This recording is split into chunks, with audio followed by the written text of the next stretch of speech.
Do you want to know the Oblates? Discover our life and mission. Join us!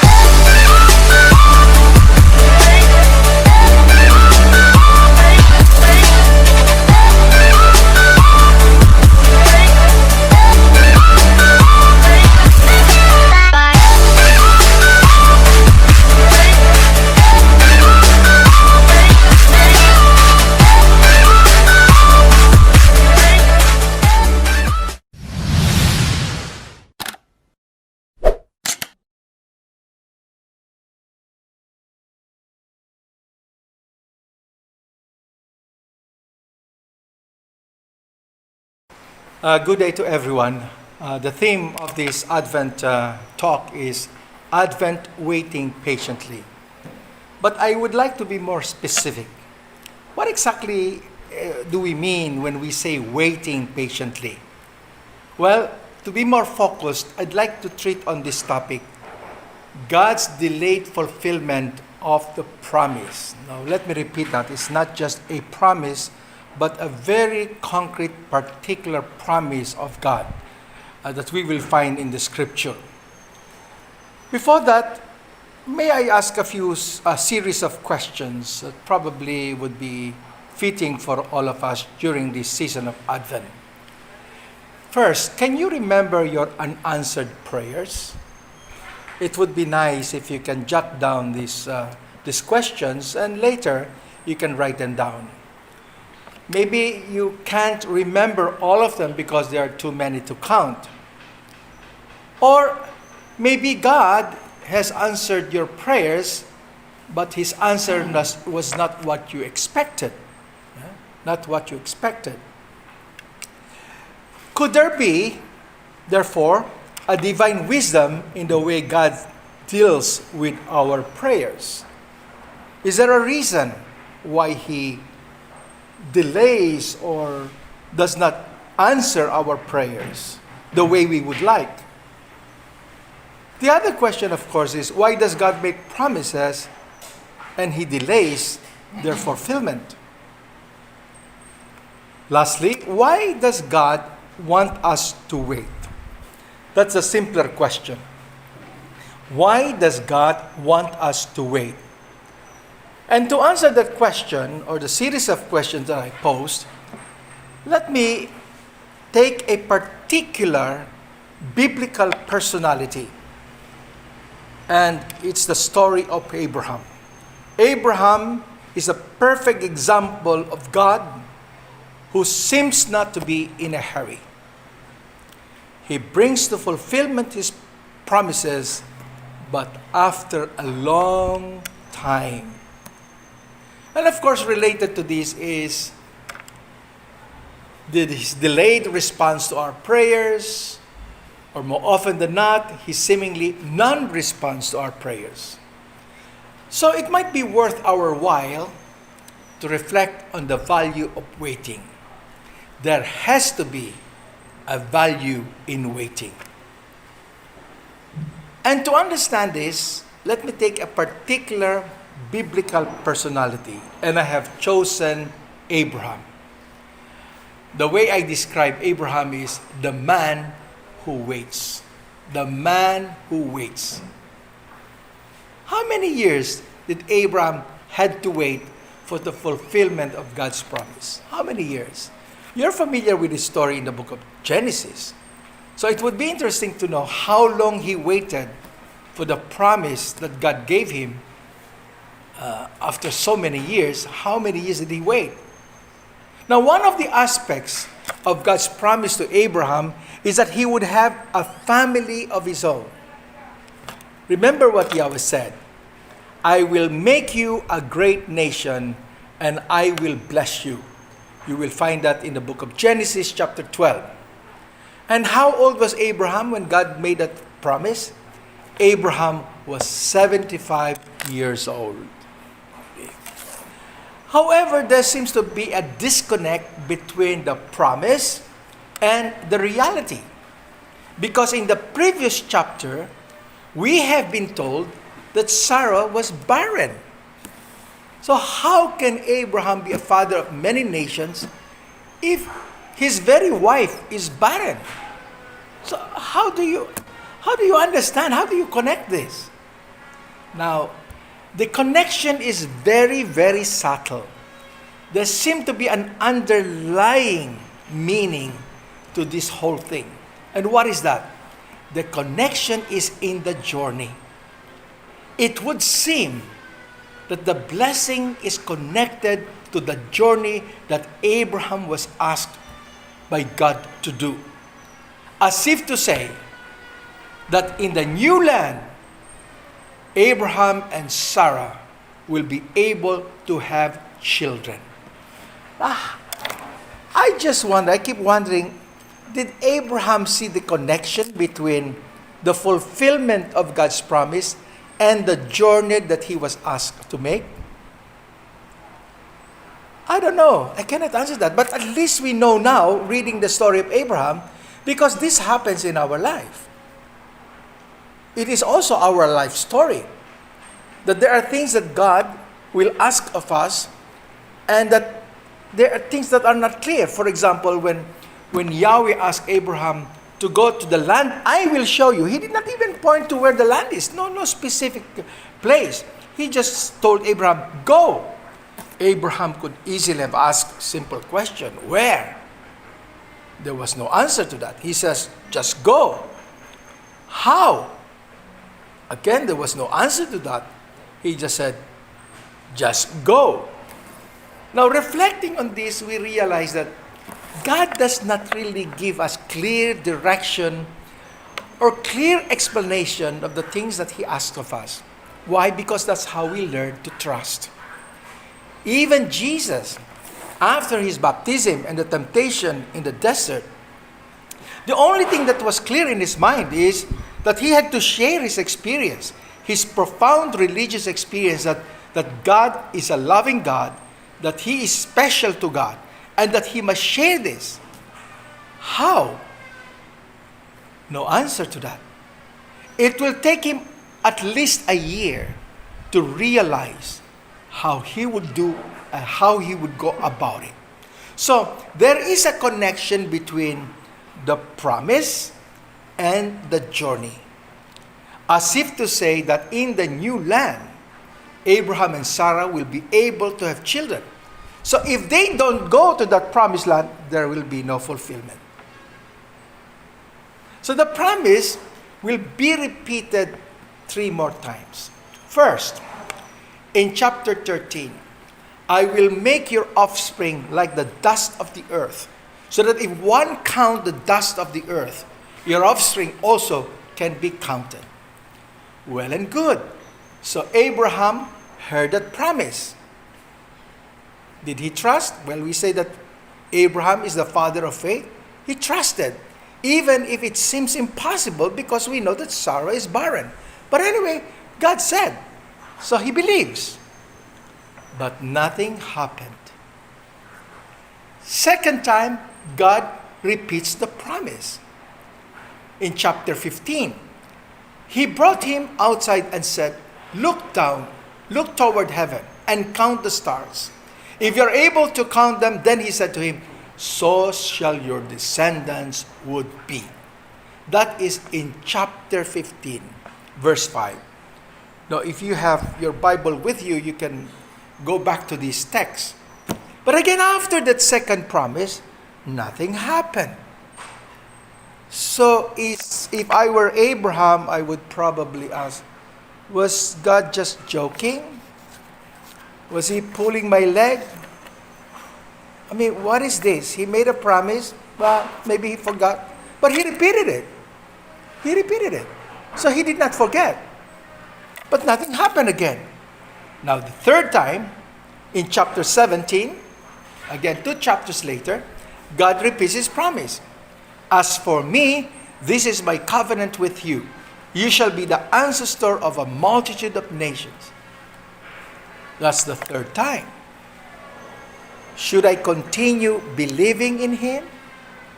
He made a promise first time, second time. This is the third time. Will I continue trusting Him? Will I continue believing in Him?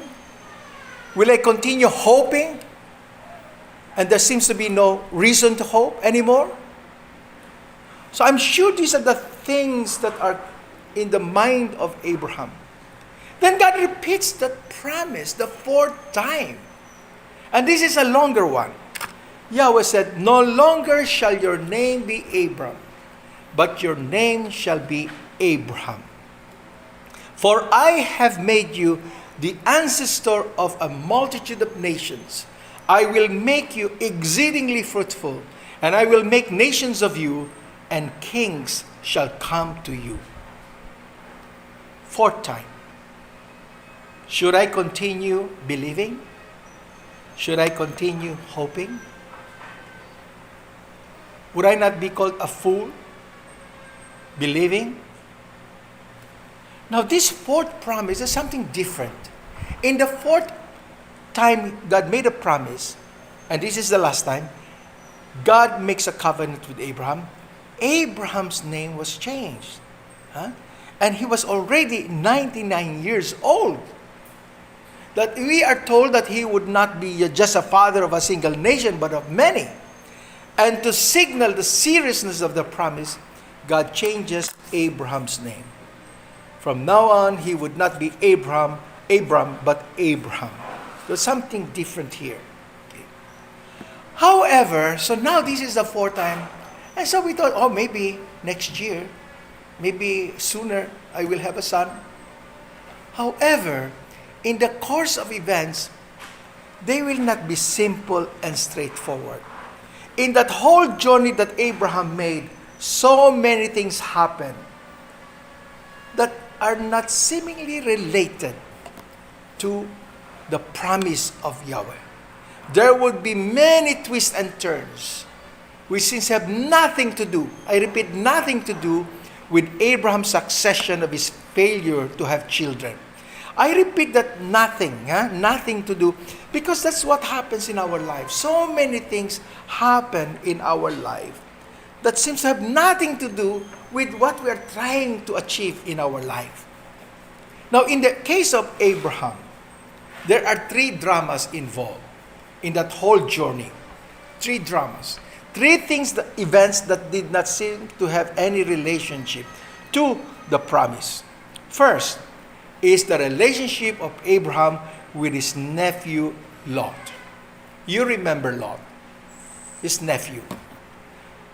And probably Abraham thought, well, my wife is barren. Maybe what God meant was I would be a father of many nations through my nephew Lot.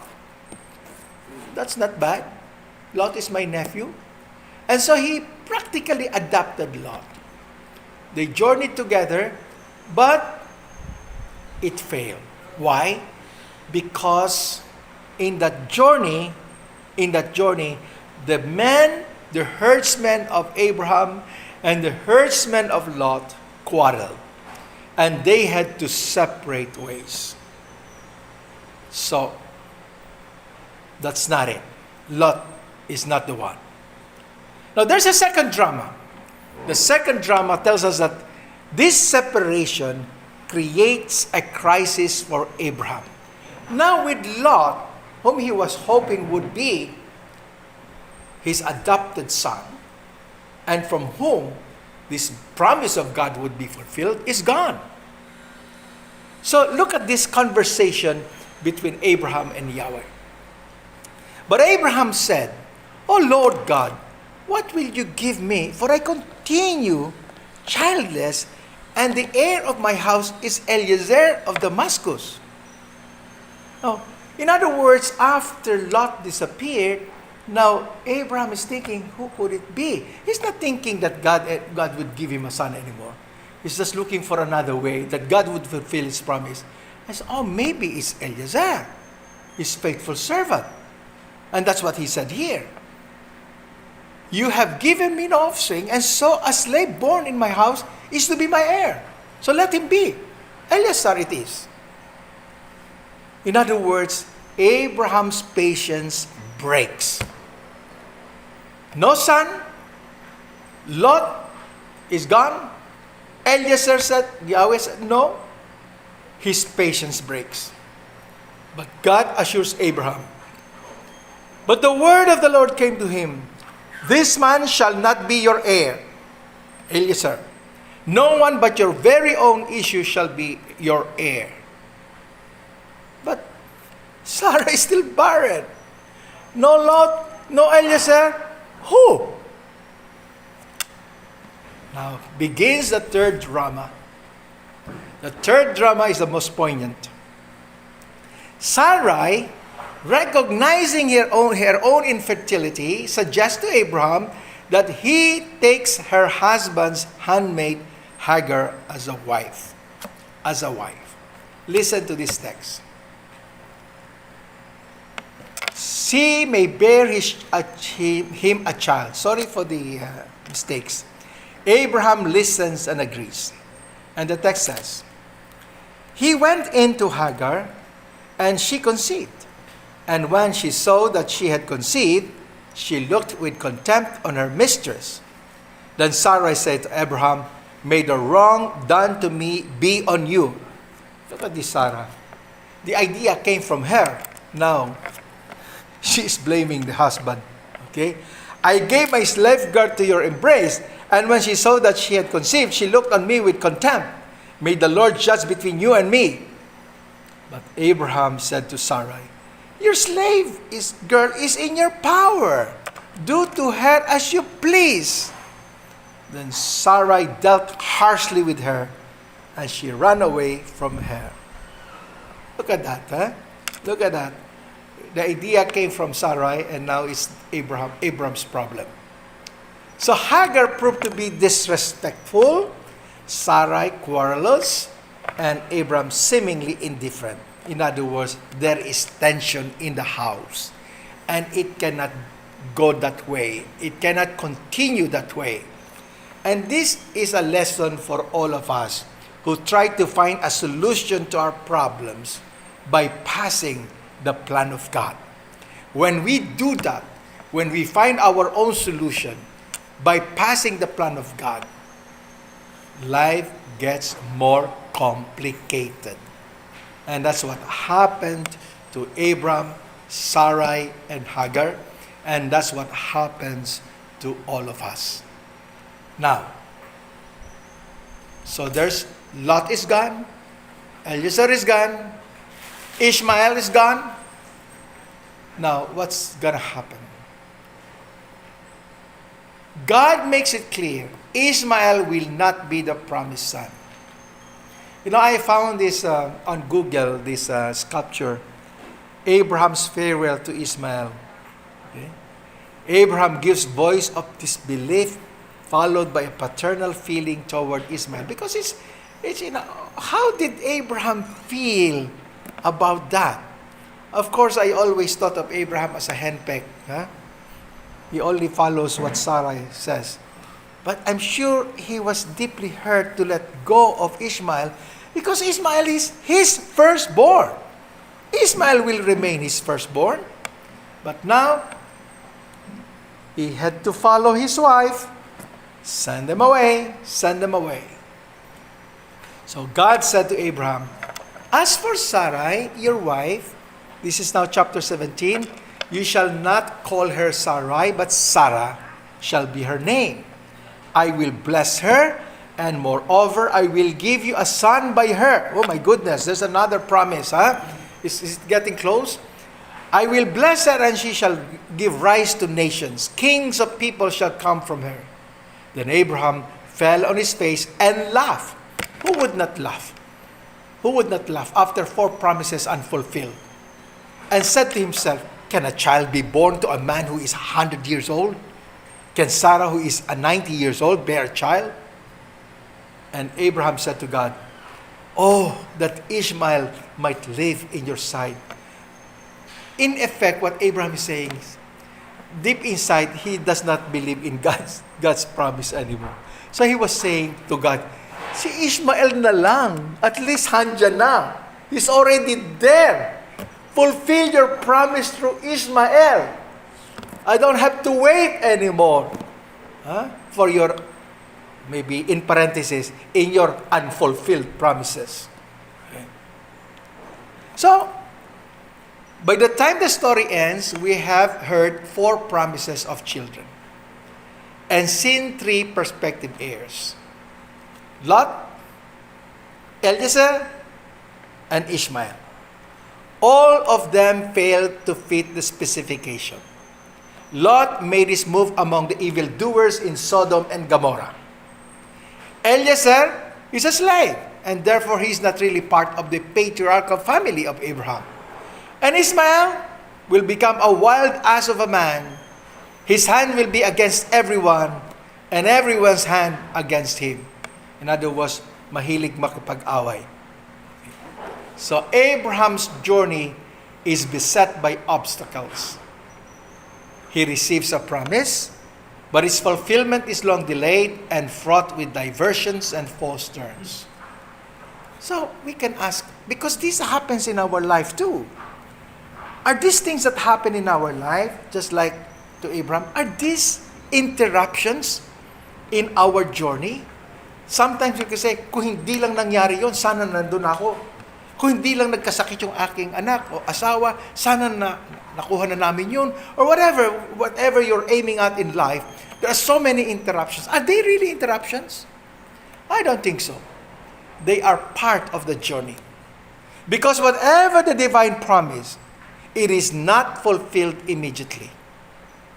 So how many years did Abraham wait for the fulfillment of God's promise? Have you counted already? He received the first promise when he was 75. And now he's 100 years old. 25 years. 25 long years. Abraham's journey, like Moses and Ishmael, in later generations, takes longer than they or we expect. Everything in the human world that involves profound change takes time. The biblical drama is set in the arena of time. So what does it say about faith? Why does God put us in situations like this? Because if things are so clear and so immediate, we no longer believe. We no longer need to trust because everything is given. But what is needed, what God is teaching us is trust. And trust is faith. Faith in the ability to live with delay without losing trust in the promise. Faith is to experience disappointment without losing hope. Faith is to know that the road between the real and the ideal is long, and yet be willing to undertake the journey. God, indeed, delivers all His promises, but not always when we expect. And we have great difficulty in this because we are people that can be described as rush people, always rushing. We have difficulty in waiting. We struggle with ambiguity and uncertainty, and yet asked to persist despite tremendous odds. We are expected to labor undeterred, even by lack of clarity, having no clear answer, no clear direction.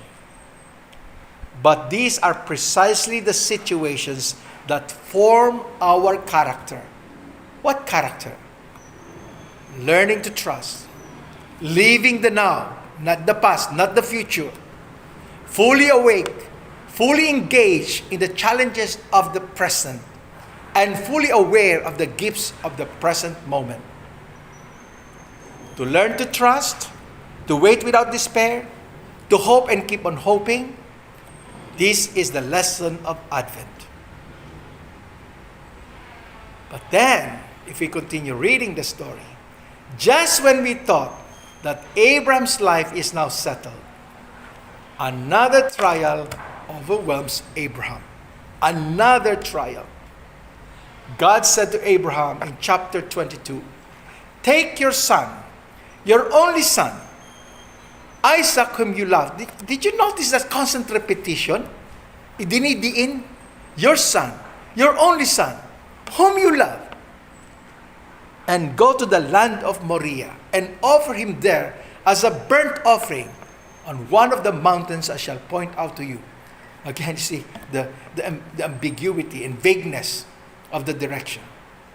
So, on Mount Moriah, God tested Abraham. But so did Abraham test God. In the midst of ambiguity, uncertainty, and trial, that is the lesson of Advent. Okay. On Thursday, by the way, Thursday, Friday, Saturday, Sunday, I will be giving a retreat, and the topic is Journey to Graceful Aging.